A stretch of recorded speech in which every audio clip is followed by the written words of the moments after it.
sick of love songs, I'm tired of this. And I wanna tell you straight just like it is. You're watching me like you want me, but you're still holding back, still holding back. Honestly, you're annoying me with the way that you keep playing.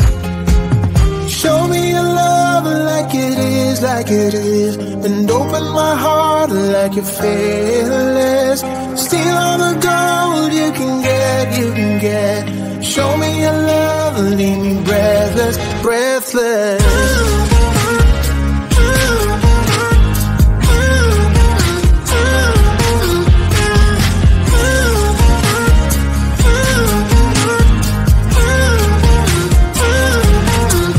I'm out of patience, I'm out of feels, but I guess I'm waiting around for something real.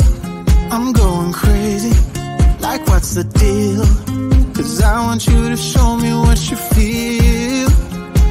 You're watching me like you want me, but you're still holding back, still holding back. Honestly, you're annoying me with the way that you keep playing. Show me your love like it is, like it is. And open my heart like you're fearless. Steal all the gold you can get, you can get. Show me your love, leave me breathless, breathless.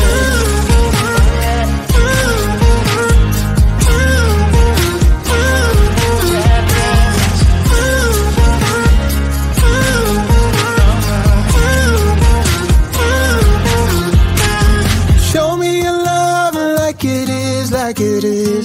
And open my heart like you're fearless.